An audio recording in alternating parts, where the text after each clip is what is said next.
दोस्तों अक्सर आपने देखा होगा कि ट्रेन में फिल्मों की शूटिंग वगैरह होती रहती है, लेकिन क्या आप जानते हैं कि फिल्मों की शूटिंग के लिए भारतीय रेलवे को कितने पैसे देने पड़ते हैं? और क्या आप जानते हैं कि जब ट्रेन किसी फाटक से होकर गुजर जाती है तो उसके तुरंत बाद ही फाटक को क्यों नहीं खोल दिया जाता? और साथ ही में आपको हम ये भी बताएंगे कि ट्रेन के आगे चाहे जो मर्जी ही क्यों ना आ जाए, ट्रेन के ड्राइवर ब्रेक क्यों नहीं मारते। इन सभी सवालों के जवाब जानने के लिए वीडियो के लास्ट तक हमारे साथ बने रहिए। तो चलिए वीडियो को शुरू करते हैं। दोस्तों आपने अक्सर देखा होगा कि रेलवे फाटक पर जब ट्रेन गुजरती है तो कभी भी ट्रेन गुजरने के तुरंत बाद ही फाटक को नहीं खोला जाता और उसे खोलने में बहुत टाइम लग जाता है। दरअसल दोस्तों भारतीय रेलवे में जो फाटक होते हैं वो दो टाइप के होते हैं।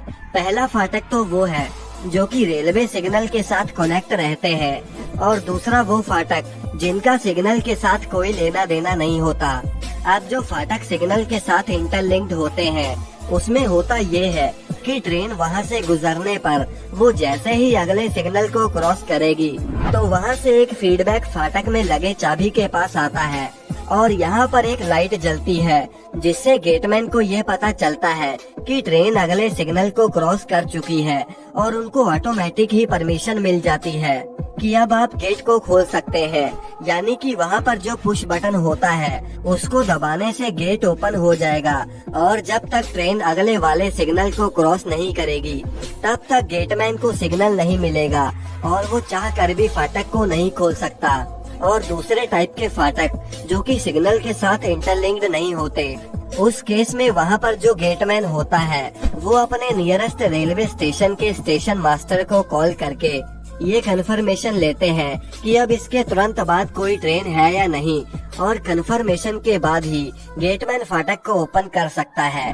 अब दोस्तों आइए हम जानते हैं कि भारतीय रेलवे में अगर हमें शूटिंग करनी है तो हमें किसकी परमिशन लेनी पड़ती है और शूटिंग करने के लिए कितना पैसा देना पड़ता है। दोस्तों वैसे रेलवे स्टेशन या फिर ट्रेन में अगर आप वीडियो बना रहे हो और उसका कोई कमर्शियल यूज नहीं कर रहे, मतलब कि उस वीडियो से आपको पैसा नहीं कमाना, उसके लिए आपको परमिशन की जरूरत नहीं है। लेकिन अगर आप किसी कैमरा से वहाँ फोटोग्राफी या वीडियोग्राफी कर रहे हो तो आपको वहाँ परमिशन की जरूरत पड़ेगी, भले आप उसका कमर्शियल यूज ना करें। अभी वैसे बहुत सारे यूट्यूबर ट्रेन में कैमरे से शूट वगैरह करते हैं और वो उनसे पैसे भी कमाते हैं, लेकिन वो ये सब अपने रिस्क पर ही करते हैं। लेकिन नियम के मुताबिक अगर आरपीएफ चाहे तो आपको ऐसा करने से मना भी कर सकती है। अब अगर फिल्म शूटिंग की बात करें तो रेलवे को फिल्म शूटिंग वालों को अच्छी खासी रकम देनी पड़ती है। अब जैसे कि आपने रंग दे बसंती और गदर मूवी में देखा होगा और आपको पता होगा कि गदर मूवी में स्टीम लोकोमोटिव का यूज हुआ था, और अगर मूवी में 4 बोगी और 1 लोकोमोटिव की डिमांड है तो रेलवे एक दिन का करीब 5 लाख रुपया चार्ज करती है। और ये रिपोर्ट कुछ साल पहले की है। अभी रेलवे ने अपने चार्जेस भी बढ़ा दिए हैं। अब 4 बोगी और 1 लोकोमोटिव को अगर रेलवे ट्रैक पर 1 घंटे से ज्यादा रोक कर रखा है तो रेलवे उसका 900 रुपए प्रति घंटे के हिसाब से एक्स्ट्रा चार्ज करती है।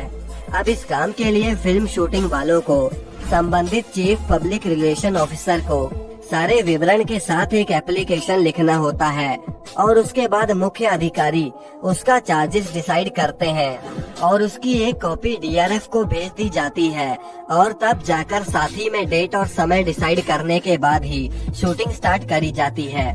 अब दोस्तों आइए जानते हैं कि ट्रेन के सामने अगर कुछ आ जाए तो ट्रेन के लोको पायलट ब्रेक क्यों नहीं लगाते।